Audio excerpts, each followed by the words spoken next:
Hello everyone, അങ്ങനെ നമ്മളിപ്പോൾ നിൽക്കുന്നത് കൊറമാൻഡലിലാണ്. ഇതാണ് നമ്മുടെ കോണ്ടന്റ് ക്രിയേഷൻ്റെ ശരിക്കുള്ള അവസ്ഥ. പോളിഷ് ചെയ്ത ഫൈനൽ വീഡിയോ ആണല്ലോ നമ്മളെപ്പോഴും പുറത്ത് കാണിക്കുന്നത്. എന്നാൽ അതിൻ്റെ പുറകിൽ ഒരുപാട് ബുദ്ധിമുട്ടും കോമഡിയും അബദ്ധങ്ങളും എല്ലാം ഉണ്ട്. ചിലപ്പം എക്സ്പീരിയൻസ് ഇല്ലാത്തതുകൊണ്ടായിരിക്കും. ഒരു നല്ല വീഡിയോയ്ക്ക് വേണ്ടി അനേകം വീഡിയോകൾ എടുത്തിട്ട് പാളി പോകാറുണ്ട്. പിന്നെ ക്യാമറ നോക്കി സംസാരിക്കുന്ന കാര്യം പറയണ്ട. ക്യാമറ കണ്ടു കഴിഞ്ഞാൽ പിന്നെ പറയാനുള്ളത് മറന്നു. പിന്നെ വീഡിയോഗ്രാഫിയുടെ കാര്യം, ഒരു 20 വീഡിയോ എടുത്തു കഴിഞ്ഞാൽ അതിൽ 15 എണ്ണവും ഉപയോഗിക്കാൻ കൊള്ളാത്തതായിരിക്കും. എടുക്കുമ്പോൾ നല്ല രസമായിട്ട് തോന്നും, പിന്നെ കൊണ്ടുവന്ന് നോക്കുമ്പോഴായിരിക്കും അബദ്ധങ്ങളും കോമഡിയും ഒന്നിനും കൊള്ളാത്തതുമായിരിക്കും. ചിലപ്പോൾ പതിയെ നന്നാവുമായിരിക്കും. നന്നാവട്ടെ എന്ന് പ്രതീക്ഷിക്കുന്നു. ഇപ്പം ഇവിടെ ടൗണിൽ എവിടെ ചെന്നാലും നമുക്ക് ആ പഴയ അങ്ങനെ നമ്മുടെ ഈ വൺ ഡേ ട്രിപ്പ് വീട്ടിലെത്തും.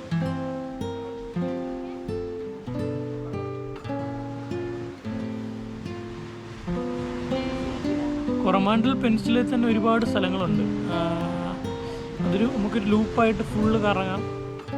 ഓരോ സ്ഥലത്ത് നിന്ന് പോകാം. കൊറമാൻഡൽ പെനിൻസുല ഫുള്ള് കവർ ചെയ്യണമെങ്കിൽ ഒരുപാട് കുറവുകളുണ്ടായിട്ടും ഈ വീഡിയോസൊക്കെ കാണുന്ന നിങ്ങൾക്ക് ഒരുപാട് നന്ദിയുണ്ട്. ദിസ് ഈസ് വിശാൽ ആൻഡ് അപൂർവ. എല്ലാവർക്കും പുതിയൊരു വീഡിയോയിലേക്ക് സ്വാഗതം. കൂടുതൽ വീഡിയോകൾ കാണാനായിട്ട് ലൈക്ക് ചെയ്യാനും സബ്സ്ക്രൈബ് ചെയ്യാനും മറക്കല്ലേ.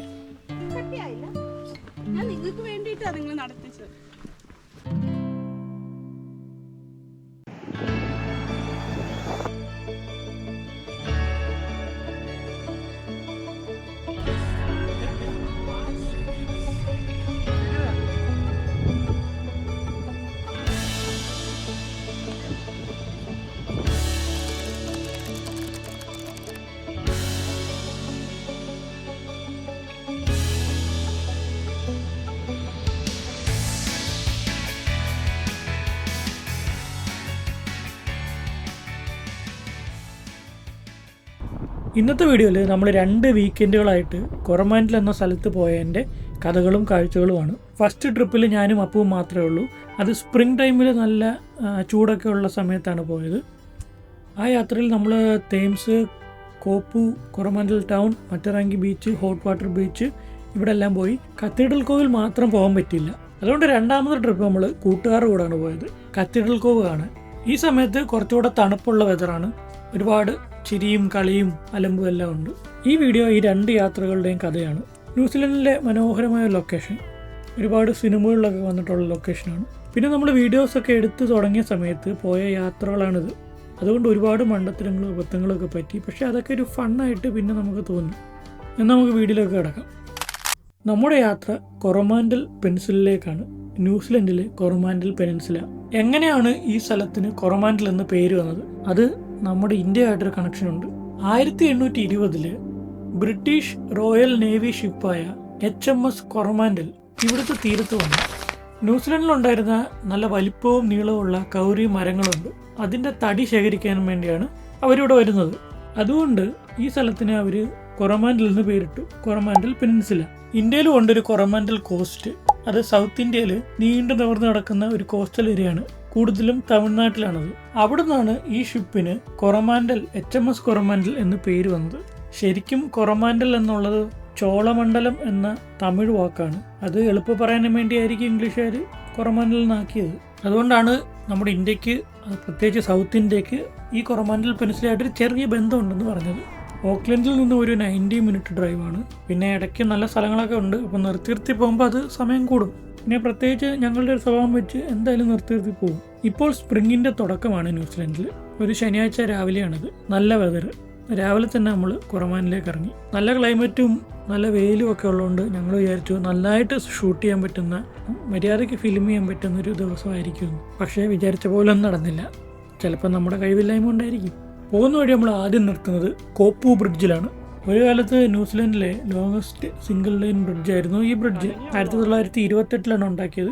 ഇപ്പോഴും നിൽപ്പുണ്ട് ഈ സൈഡിലായിട്ട്. നമുക്ക് കാണാൻ വേണ്ടി ഇപ്പോഴും അത് വെച്ചിട്ടുണ്ട്. തടി കൊണ്ട് നിർമ്മിച്ച ബ്രിഡ്ജാണ്. പുതിയ ബ്രിഡ്ജിലൂടെ നമുക്ക് നടന്നുകൊണ്ട് ഇതിൻ്റെ കാഴ്ചകളൊക്കെ കാണാം.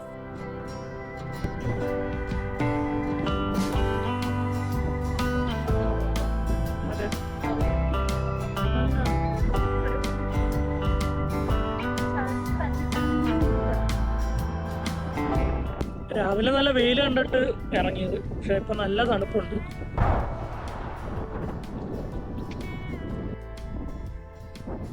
ഇത് കണ്ടിട്ട് റൊട്ടേറ്റ് ചെയ്യുന്ന ബ്രിഡ്ജ് പോലെ ഉണ്ടായിരുന്നു പണ്ട്.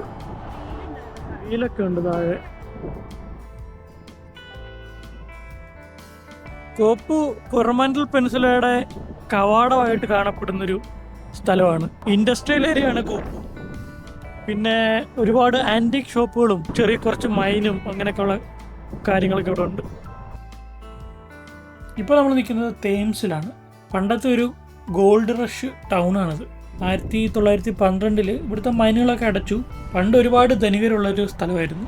വിക്ടോറിയൻ ബിൽഡിങ്ങുകളും ഒരുപാട് ബിസിനസ്സുകളും ഒക്കെ ഉള്ള സ്ഥലമായിരുന്നു. ഇപ്പോഴും ആ വിക്ടോറിയൻ സ്റ്റൈലുള്ള ബിൽഡിങ്ങുകളും വീടുകളും നമുക്കിവിടെ കാണാം. ചെറിയൊരു മ്യൂസിയം ഉണ്ട്. പിന്നെ ഈ ഗോൾഡ് മൈനിങ് റിലേറ്റഡ് ആയിട്ടുള്ളൊരു മ്യൂസിയം ഉണ്ട്. അതിനൊരു ടൂർ നടത്തുന്നുണ്ട്. ഇവിടെ നിന്ന് കുറച്ച് കഥ പറയാൻ ഞാൻ നോക്കി, പക്ഷേ എന്നെക്കൊണ്ട് നടന്നില്ല. ക്യാമറ കാണുമ്പോൾ ഒന്നും ഓർമ്മ വരുന്നില്ല. അതുകൊണ്ട് ആ പരിപാടിയെ നിർത്തി. ഈ ടൗണിൽ ഒരു ചെറിയ സാറ്റർഡേ മാർക്കറ്റും ഉണ്ട്. അത് നമുക്കിപ്പോൾ കാണാം. മാർക്കറ്റുള്ള ദിവസമാണ് ഇവിടെ എത്തിയത്. സാറ്റർഡേ മാർക്കറ്റ് ഉണ്ട്. മിക്ക ചെറിയ ടൗണുകളിലും സാറ്റർഡേ മാർക്കറ്റൊക്കെ ഉണ്ട്. അവിടെയുള്ള ആൾക്കാർ നിർമ്മിച്ച സാധനങ്ങളും അവിടുത്തെ ഫാമേഴ്സ് ഉണ്ടാക്കിയ സാധനങ്ങളൊക്കെ അവർ കൊണ്ടുവയ്ക്കും. മിക്ക സാറ്റർഡേ മാർക്കറ്റ് അല്ല സൺഡേ മാർക്കറ്റുകളിൽ നല്ല ഭംഗിയായിരിക്കും. ഇവിടെ ഒരുപാട് പേര് ഹോം മെയ്ഡ് ജാമും ഫുഡും ഹണി വാക്സും ക്യാൻഡിൽസും ഒക്കെ ഉണ്ടാക്കി വിൽക്കുന്നുണ്ട്. ഞങ്ങളൊരു ഹണി വാക്സിൻ്റെ കടയിൽ കയറി. അവരിങ്ങനെ ഇതെങ്ങനെ ചെയ്യുന്നതെന്നൊക്കെ ആൾക്കാരോട് പറഞ്ഞു കൊടുക്കുന്നുണ്ട്.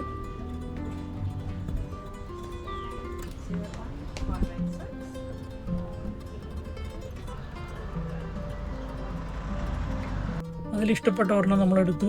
ഒരു ചെറിയ നല്ല മണമുണ്ട്. അവരിതെങ്ങനെ ഉണ്ടാക്കുന്നതെന്നൊക്കെ കാര്യമായിട്ട് പറഞ്ഞു. നാച്ചുറലാണ്, പക്ഷേ പലതും നമുക്ക് കത്തിയില്ല. എന്നാലും ഒരെണ്ണം നമ്മൾ മേടിച്ചു. കത്തിക്കണമെന്ന് താല്പര്യമുണ്ട്, പക്ഷേ ഇതുവരെ കത്തിച്ചിട്ടില്ല. അതിൻ്റെ ഭംഗി കളയാതിരിക്കാൻ വേണ്ടി കത്തിക്കാതെ വെച്ചേക്കുക. ചെറിയൊരു ടൗണാണ്. ഒരുപാട് വലിയ കടകളൊന്നുമില്ല, ഷോപ്പിംഗ് മാളുകളും വലിയ സെറ്റപ്പുകളൊന്നുമില്ല. നല്ല ഭംഗിയുള്ള പഴയ ബിൽഡിങ്ങുകളൊക്കെ ഉള്ള മനോഹരമായൊരു ടൗൺ.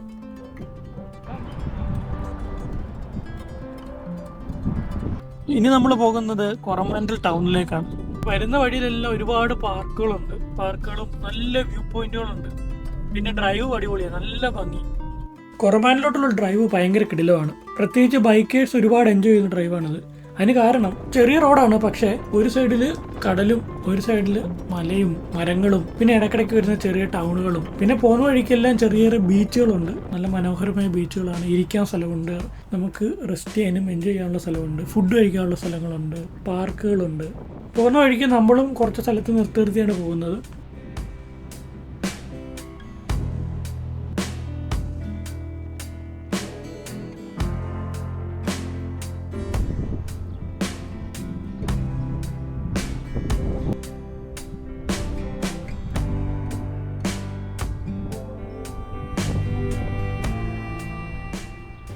നമ്മളിപ്പോൾ കൊറമാൻഡൽ ടൗണിലെത്തി.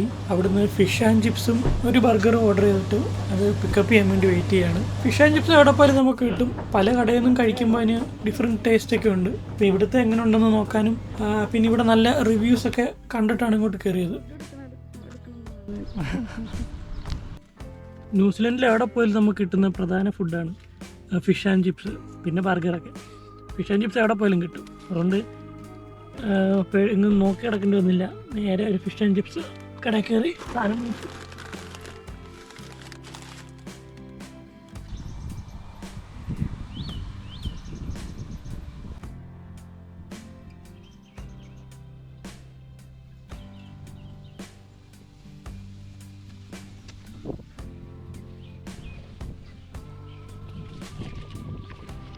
അങ്ങനെ നല്ല തണലുള്ളൊരു ഏരിയ കണ്ടുപിടിച്ച് നമ്മൾ കഴിക്കാൻ വേണ്ടി ഇരിക്കുക.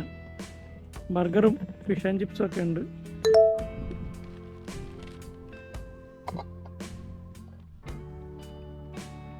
ബർഗറും ഫിഷ് ആൻഡ് ചിപ്സും ഒക്കെ ഉണ്ട്. ഞാൻ വരുന്നതിന് മുമ്പ് എൻ്റെ ബർഗർ പകുതി കഴിക്കാനുള്ള ശ്രമം നടന്നിട്ടുണ്ട്. വലിയ ബഹളമൊന്നുമില്ല, കിളിയുടെ സൗണ്ട് മാത്രമേ ഉള്ളൂ. എന്തോ സ്ക്രാപ്പ് യാർഡും പിന്നെ ബോട്ടിൻ്റെ റിപ്പയർ നടത്തുന്ന സ്ഥലമാണെന്ന് തോന്നുന്നു കണ്ടിട്ട്. നല്ല രസമുണ്ട്, കൊള്ളാം. പിന്നെ ഇവിടെ കളിക്കാനുള്ളൊരു ബാസ്കറ്റ് ബോൾ കോർട്ടും സ്കേറ്റിങ്ങിനുള്ള കോർട്ടൊക്കെ ഉണ്ട്. ഇവിടെ നമുക്ക് നമ്മുടെ ലഞ്ച് കഴിച്ചിട്ട് അടുത്ത സ്ഥലത്തേക്ക് പോകാം. അപ്പം നമ്മൾ കൊറമാൻഡൽ ടൗണിലൂടെ പോയിക്കൊണ്ടിരിക്കുകയാണ്.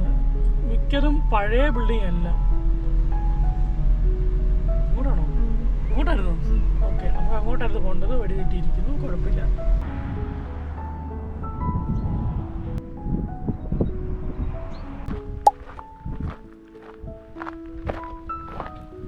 കുറെ ദൂരം ഉണ്ടോ?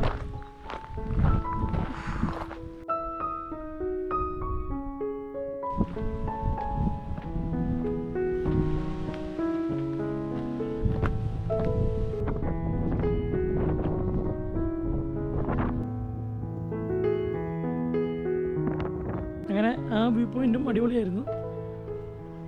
ഇവിടെ നിന്ന് വേറെ കാഴ്ചയും കൂടെ കാണാം, അതും പൊളിയാ. ആ അടിപൊളി.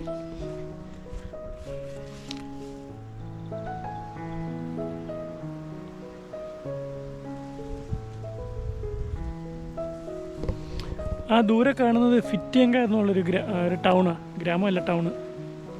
ഫിറ്റിയങ്കയും ഇത്തിരി ഫേമസ് ആയിട്ടുള്ള ടൗണാണ്.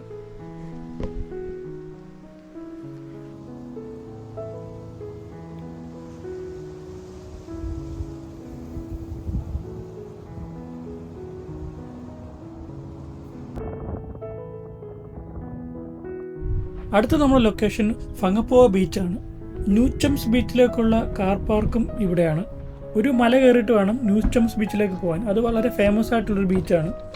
നമ്മൾ ഈ യാത്രയിൽ ഏറ്റവും കൂടുതൽ സമയം ഇവിടെയാണ് സ്പെൻഡ് ചെയ്യാൻ പോകുന്നത്. നല്ല മനോഹരമായ വെള്ള മണലാണ് ഇവിടെ, ടൊർക്കോയ്സ് നിറമുള്ള വെള്ളം. ബീച്ചിൽ തന്നെ ഒരു അരുവി ഒഴുകി വന്ന് കടലുമായിട്ട് ചേരുന്നു. പിന്നെ വേറൊരു കാര്യം, ഇവിടെ ആൾക്കാർ വളരെ കുറവാണ്. ബീച്ച് ഓൾമോസ്റ്റ് എംപ്റ്റി ആയിട്ട് കിടക്കുകയാണ്.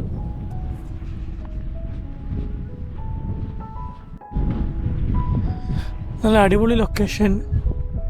അവിടെ ആരുടെയൊക്കെ വീടുകളുണ്ട്. ആ സൈഡ്, അപ്പുറത്തെ സൈഡിലും കുറച്ച് നല്ല വീടുകളുണ്ട്. പിന്നെ പലതും എയർബിഎൻബി ആയിരിക്കും.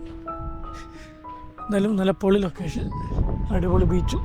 ഇവിടെ കുറച്ച് ഏരിയ ഫെൻസ് ചെയ്ത് വെച്ചിട്ടുണ്ട്. അത് എന്തുകൊണ്ടെന്ന് അറിയാൻ വേണ്ടി നോക്കിയപ്പം എൻഡേഞ്ചേർഡ് ആയിട്ടുള്ള ബേർഡ്സ് ഉണ്ടല്ലോ, അവരുടെ നെസ്റ്റിങ്, അവരുടെ കൂടും അവർ ജീവിക്കുന്ന സ്ഥലമാണിത്. അതുകൊണ്ട് ഇവിടെ പട്ടികളെ കൊണ്ടുവരാനും ഇതിൻ്റെ ഉള്ളിൽ നടക്കാനും ഡ്രോണ്, കാറൊന്നും ഇവിടെ ഇറക്കാൻ പറ്റത്തില്ല. ഇനി നമുക്ക് ബീച്ചും ലുക്കൗട്ടിലേക്കും പോകാം.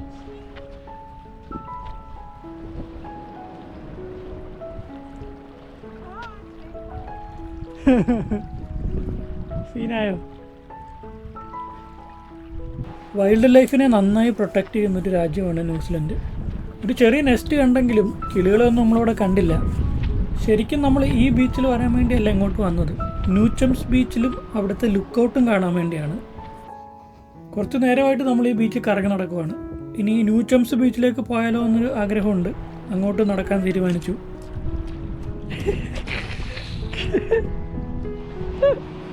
അങ്ങനെ വെള്ളത്തിൽ കൂടെ നടക്കാൻ മടിയുള്ളത് കൊണ്ടും വീണ്ടും കുറേ ദൂരം കുന്നു കയറാൻ മടിയുള്ളത് കൊണ്ടും അപ്പു ലുക്കൗട്ടിൽ പോകാനുള്ള പ്ലാനുകൾ ഉപേക്ഷിച്ചിരിക്കുന്നു. കുറേ ഞാൻ തള്ളി നോക്കി, നടന്നില്ല. എന്നാൽ കുഴപ്പമില്ല, നമുക്ക് അടുത്ത ലൊക്കേഷനിലോട്ട് പോവാം.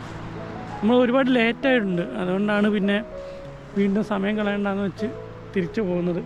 കുഴപ്പമില്ല, ഇനിയും വരാം. ഇനി ഒരിക്കൽ ഒന്നുകൂടെ വരാം എന്നൊരു പ്ലാനുണ്ട്. അങ്ങനെ പറഞ്ഞ പലയിടത്തും പിന്നെ പോയിട്ടില്ല, എന്നാലും നോക്കാം. അങ്ങനെ ന്യൂചംസ് ബീച്ചിനോട് നമ്മൾ ഇന്ന് വിട പറയുന്നു. പിന്നെ ഒരിക്കൽ വരാമെന്ന് പറഞ്ഞുകൊണ്ട് ഇവിടുന്ന് വീണ്ടും അടുത്ത ലൊക്കേഷനിലേക്ക്. ഇനി നമ്മളിവിടെ തിരിച്ചു വരുമോ കയറാൻ വേണ്ടി? വരും, ഉറപ്പാണ്? ആ, ഓക്കെ. ആ ഉറപ്പുള്ളത് കൊണ്ട് നമ്മൾ ഇന്ന് ഇവിടുന്ന് തിരിച്ചു പോകുന്നു.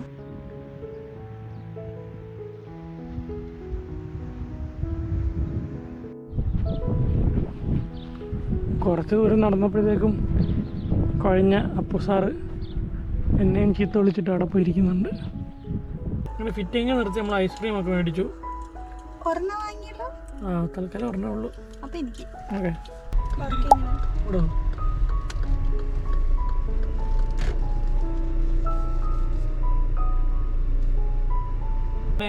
ഈ യാത്രയിലെ അവസാനത്തെ ലൊക്കേഷനായ ഹോട്ട് വാട്ടർ ബീച്ചിൽ നമ്മൾ എത്തിയിരിക്കുന്നു.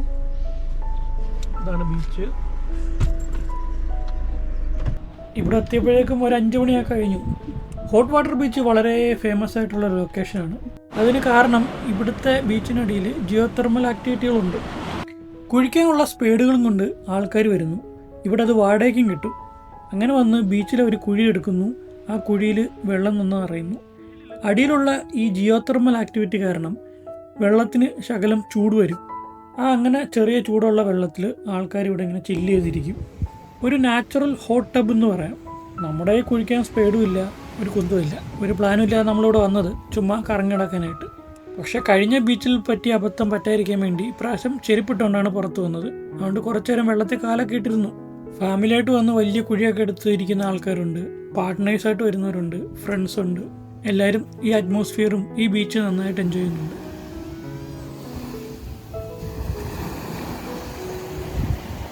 ഇനി ഇവിടെ വരുവാണെങ്കിൽ സ്പീഡും കൊണ്ട് വരണം, അല്ലെങ്കിൽ വാടകയ്ക്ക് എടുക്കണമെന്ന് ഞങ്ങൾ തീരുമാനിച്ചു. പിന്നെ കുറച്ച് നേരം ഞങ്ങൾ അവിടെ കല്ലിലിരുന്നു. നല്ല ഭംഗിയുള്ള ബീച്ചും നല്ലൊരു ഈവനിങ്ങുമാണ്.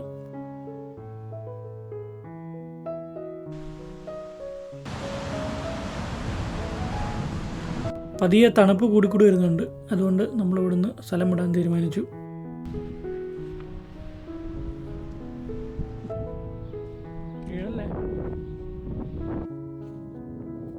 കത്തീഡ്രൽ കോവും കൂടെ കാണണമെന്ന് താല്പര്യം ഉണ്ടായിരുന്നു, പക്ഷേ സമയമില്ലാത്തതുകൊണ്ട് അത് നടക്കത്തില്ല. അങ്ങനെ നമ്മുടെ വൺ ഡേ ട്രിപ്പ് ഒരുവിധം തീർന്നിരിക്കുന്നു. ഇനി ഇവിടെയും കുറച്ച് നേരം ഇരുന്നിട്ട് നമ്മൾ തിരിച്ച് വീട്ടിൽ പോവാണ്. ഒരു ദിവസം കൊണ്ട് കവർ ചെയ്യാൻ പറ്റുന്ന സാധനമല്ല കൊറമാൻഡിൽ. ഇനി ഇവിടുന്ന് ഇറങ്ങിക്കഴിഞ്ഞാൽ ഒരു 2 മണിക്കൂർ കൊണ്ട് വീട്ടിലെത്താം. 2-2.5 മണിക്കൂർ കൊണ്ട് വീട്ടിലെത്തും. നമ്മൾ മിക്കപ്പോഴും ഈ ഫോട്ടോ കാണുന്ന സ്ഥലങ്ങളെല്ലാം ഒന്നെങ്കിൽ രാവിലെ അല്ലെങ്കിൽ വൈകുന്നേരം പോയാലാണ് അതിൻ്റെ മാക്സിമം ഭംഗിയിൽ നമുക്ക് കാണാൻ പറ്റുന്നത്. ചില വ്യൂ പോയിൻറ്റുകളും ചില വാട്ടർഫോളൊക്കെ നമുക്ക് നടന്നെത്താനേ പറ്റത്തുള്ളൂ. അപ്പോൾ ഇതെല്ലാം കൂടെ നമുക്ക് ഒരു ദിവസത്തെ യാത്രയിൽ പറ്റത്തില്ല. ഇനി നമുക്ക് മറ്റൊരു ദിവസം വീണ്ടും കൊറമാൻഡലിൻ്റെ ബാക്കി കവർ ചെയ്യണമെന്നാണ് ആഗ്രഹം. അത് നടക്കുമെന്ന് തോന്നുന്നു. നടത്തണം. അപ്പം ഞാൻ കൂടുതൽ സ്ഥലങ്ങൾ നിങ്ങളെ കാണിക്കാം. അപ്പം ചിലപ്പോൾ നമ്മളിവിടെ കൂടുതൽ ആൾക്കാരും കാണും.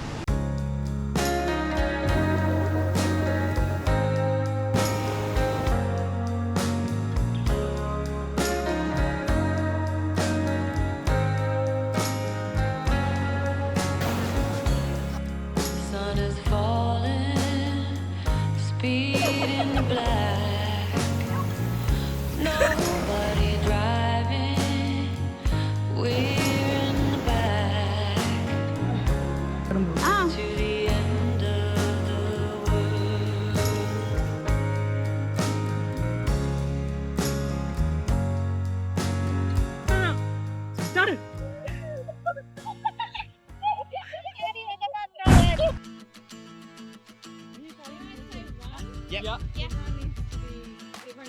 In the area. Okay. Come on, one, keep her on. Okay. Yeah. 3, 2, 1. Okay, no, you didn't jump at the same time. Ready? Okay. 3, 2, 1, jump! No. Okay, 3, 2, 1, jump! No!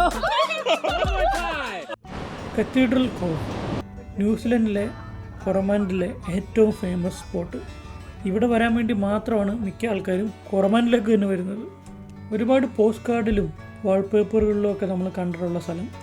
Water taxi നോക്കടാ.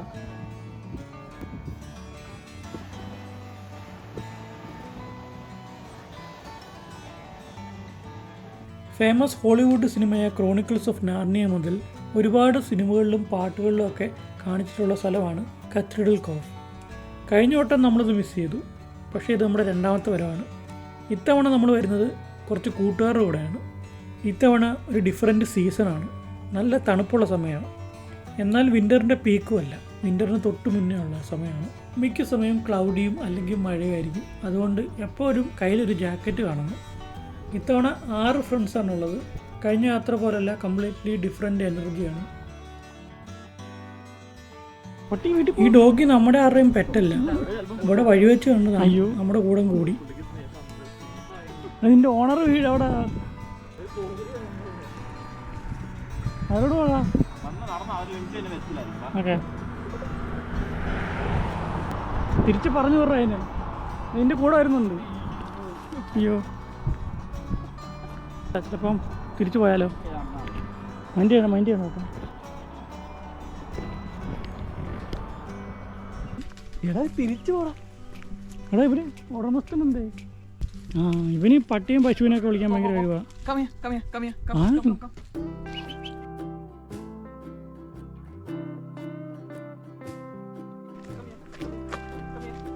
നമുക്ക് വണ്ടി എടുത്തുണ്ടോ? നീ ഇവിടെ ഞങ്ങൾ വണ്ടി എടുത്തുകൊണ്ട് വരാം. ഇനി നീ പോയിട്ടോ.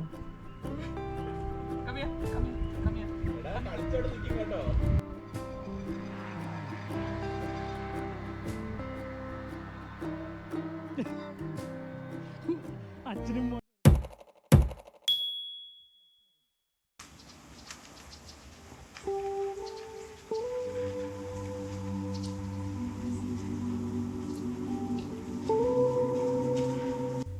നടക്കാനുള്ള വഴി നല്ല മനോഹരമാണ്. വളഞ്ഞു പോകുന്ന വഴിയാണ്. കാടിനുള്ളിലൂടെയും നേറ്റീവ് ബുഷിൻ്റെ ഒക്കെ ഇടയ്ക്കൂടെയാണ് നമ്മൾ പോകുന്നത്. ഇടയ്ക്കിടയ്ക്ക് കടലിൻ്റെ വ്യൂ ഒക്കെ വരും. കിളികളുടെ പാട്ടൊക്കെ ഇട്ട് നൈസായിട്ട് നടന്നു പോകാം. പലവട്ടം മലയിടിച്ചിലും വെള്ളപ്പൊക്കമൊക്കെ ഉണ്ടായ സമയത്ത് ഇവിടുത്തെ ട്രാക്കൊക്കെ ഇടിഞ്ഞു പോയതാണ്. ഇടയ്ക്കിടയ്ക്ക് അത് പുതുക്കി പണിയും.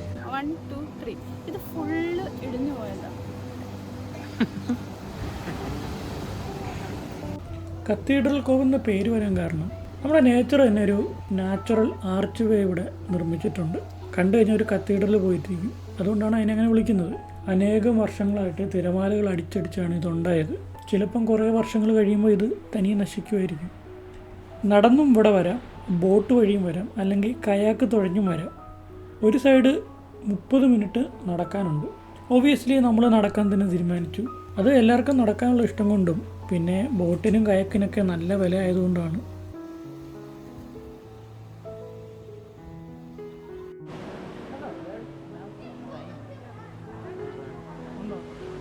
ഭാഗ്യത്തിന് ഇന്ന് വലിയ തിരക്കൊന്നുമില്ല. ബീച്ചിലെത്തിക്കഴിഞ്ഞാൽ നമുക്ക് 2 ഓപ്ഷൻ ഉണ്ട്. ഒന്ന് ഈ സൈഡിലെ ബീച്ച് എൻജോയ് ചെയ്യാം, അല്ലെങ്കിൽ ഈ ആർച്ചിനുള്ളിലൂടെ കടന്ന് അപ്പുറത്ത് ഇറങ്ങണം. അവിടെയും ഒരു ബീച്ചുണ്ട്.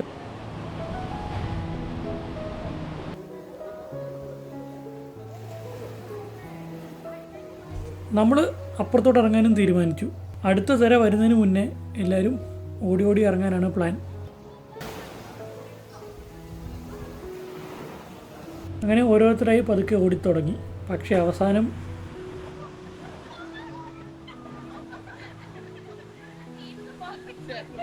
ഒന്ന് നനഞ്ഞപ്പോൾ പിന്നെ എല്ലാവർക്കും നനയാൻ വേണ്ടി ഒരു ഇൻസ്പിറേഷനായി. നല്ല മനോഹരമായ ബീച്ചാണ്. നല്ല തെളിഞ്ഞ വെള്ളം, നല്ല ഭംഗിയുള്ള റോക്ക് ഫോർമേഷൻസ്. ഏത് സൈഡിൽ നോക്കിയാലും നല്ല മനോഹരമായ കാഴ്ചകൾ. നമ്മുടെ വാൾപേപ്പറുകളിലും ഒരുപാട് സിനിമകളിലൊക്കെ കാണുന്ന പോലത്തെ നല്ല ഭംഗിയുള്ള കാഴ്ചകൾ.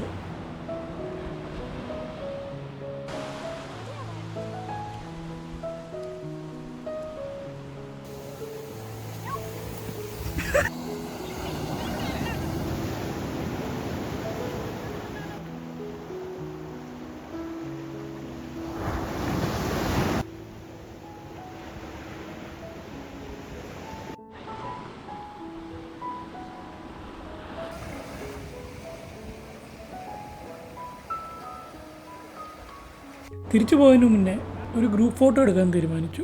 കുറേ വട്ടം ശ്രമിച്ചു. അങ്ങനെ ഇടയ്ക്ക് ഒരെണ്ണം നല്ലത് കിട്ടി. കൂട്ടുകാരുടെ കൂടെ പോകുമ്പം വേറൊരു പ്രത്യേകത ഉള്ളത്, നമ്മൾ വീണ്ടും നമ്മുടെ ഒരു ടീനേജ് പ്രായത്തിലേക്ക് പോകുന്ന പോലെയാണ്. അപ്പോൾ നമ്മൾ ക്യാമറയെക്കുറിച്ചോ അല്ലെങ്കിൽ കണ്ടന്റിനെ കുറിച്ചോ ഒന്നും കെയർ ചെയ്യത്തില്ല. Full time fun. പിന്നെ ബീച്ചുകൾ എപ്പോഴും നമ്മളെ കുട്ടികളാക്കില്ല. ഇവരുടെ എല്ലാ മൂമെൻറ്റ്സ് ഒരുപാട് കിട്ടിയില്ലെങ്കിലും ചിലതൊക്കെ ഞാൻ ക്യാപ്ചർ ചെയ്തു, ചിലതൊക്കെ എടുക്കാൻ വിട്ടുപോയി. പക്ഷെ അത് കുഴപ്പമില്ല. ചില നല്ല മൂമെൻറ്റുകൾ ഒരു തടസ്സമില്ലാതെ നമ്മൾ എൻജോയ് ചെയ്യണം.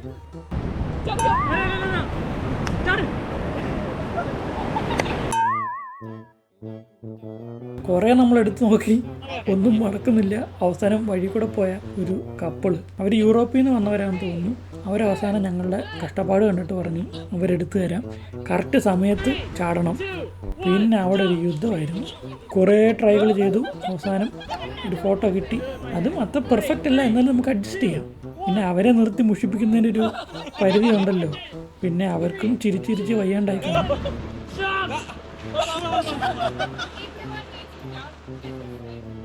Okay. 3, 2, 1, jump! No. One more time. Okay, one more time. Okay, one more time. We go on jump. Give it to you. Again. Ready. 3, 2, 1, jump.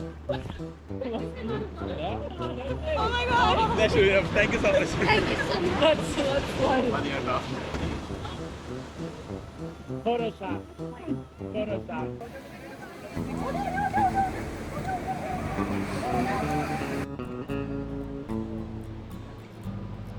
കിട്ടും.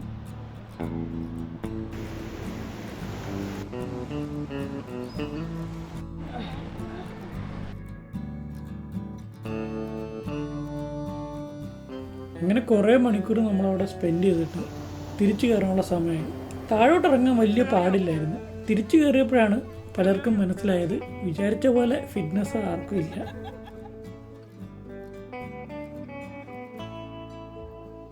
പിന്നെ നമുക്ക് എനർജി നൽകാനായിട്ട് ജിതിനും ആൻസിയും ഉണ്ണിയപ്പം ഉണ്ടാക്കി കൊണ്ടുവന്നിരുന്നു. അങ്ങനെ ഉണ്ണിയപ്പം കഴിച്ചുകൊണ്ട് നമ്മൾ ട്രാക്കിലൂടെ നടത്താൻ തുടങ്ങും. അങ്ങനെ നടന്നു കഴിഞ്ഞ് തിരിച്ച് കാർ പാർക്കിൽ എത്തിയിരിക്കുന്നു. ഇനി എല്ലാവരുടെയും ചോദ്യം, എവിടുന്ന് ഫുഡ് കഴിക്കും, എന്ത് ഫുഡ് കഴിക്കും, എപ്പോൾ കഴിക്കാൻ പറ്റും, എന്തേലും കഴിച്ചാൽ മതി എന്നായി. പണിക്ക് പോകുമ്പോൾ വർക്ക് ചെയ്യുന്നുണ്ട്.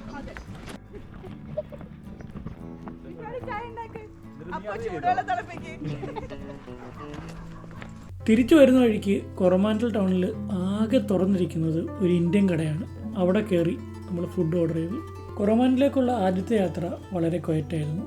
ഞങ്ങൾ രണ്ടുപേരും മാത്രം വളരെ സ്ലോ ആയിട്ടുള്ള ട്രാവലുമായിരുന്നു. അതൊരു നല്ല എക്സ്പീരിയൻസ് ആണ്. പക്ഷേ രണ്ടാമത്തെ യാത്ര ഭയങ്കര എനർജറ്റിക് ആയിരുന്നു. ഒരുപാട് ചിരിയും കളിയും കുറേ നല്ല മെമ്മറീസും. രണ്ടും നമുക്കിഷ്ടമാണ്, രണ്ടും നമുക്ക് വേണം. ഇനിയും ഇതൊക്കെ പറ്റട്ടെ എന്ന് ആഗ്രഹിച്ചുകൊണ്ട് ഈ വീഡിയോ നമുക്കിവിടെ നിർത്താം.